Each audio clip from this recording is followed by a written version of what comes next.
Satyabama Institute of Science and Technology, Chennai and Sriperumbudur. Kovai விமான நிலையத்தில் தமிழக பாஜக தலைவர் நயினார் நாகேந்திரன் செய்தியாளர்களை சந்தித்தார். அந்த காட்சிகளை பார்க்கலாம். பயப்பட மாட்டோம், ஈடிக்கும் பயப்பட மாட்டோம்னு சொல்லியிருக்கிறாங்க. ஆனால் 2012ஆம் வருஷம் தேர்தல் நடக்கும்போது அங்கே பேச்சுவார்த்தை, இந்த கூட்டணி பேச்சுவார்த்தை நடப்பதற்கு 2011 மார்ச் மாதம் மாடியில் ஈடி நடந்து கொண்டிருந்தது. கீழே அதோடைய பேச்சுவார்த்தை ஓடிக்கொண்டிருந்தது. ஆனால் அன்னைக்கு மட்டும் ஈடிக்கு பயந்து தான் பேச்சுவார்த்தை முடித்தார்களா தெரியல.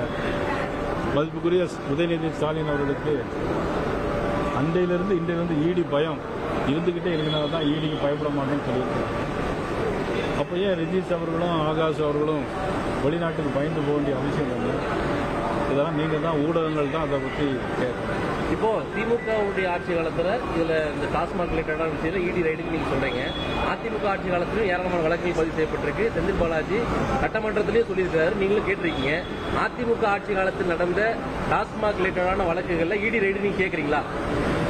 கண்டிப்பாக யார் ஆட்சி செய்தாலும் என்னை பொறுத்தவரை, எங்களை பொறுத்தவரையும் நீதி கண்டிப்பாக வேணும். இப்போ ராஜ்யசபா சீட்டு எலெக்ஷன் நடக்கும்போது பாஜகவுடைய நிலைப்பாடு என்னவா இருக்கும்போது அண்ணாமலை அவர்களுக்கு சீட்டு கேட்டு அவர் மினிஸ்டர் ஆக்கிடுவாங்கன்னு ஒரு பரவலான ஒரு கருத்து போகுது. நீங்கள் அதிமுகவில் அண்ணாமலை சீட்டு கேட்பீங்களா எப்படிங்க? அதாவது இந்த ராஜ்யசபா தேர்தல் கூட்டணி இதையெல்லாம் பார்த்தீங்கன்னா தனிப்பட்ட முறையில் நான் சொல்ல முடியாது. இது உங்களுடைய தலைமை முடிவு செய்யும். எங்கள் தலைமை முடிவு செய்ய என்ன செய்கிறார்களோ, எங்கள்கிட்ட இருக்கிறது 4 சீட் இருக்கிறதுனால தலைமை என்ன சொல்கிறாங்களோ அதுபடி கேட்போம். அதிமுக ஆதரவு கொடுக்க நான் கூட்டணியில் இருக்கிறோம். இப்போ அதிமுக ஆதரவுன்னா ஆதரவு கண்டிப்பாக.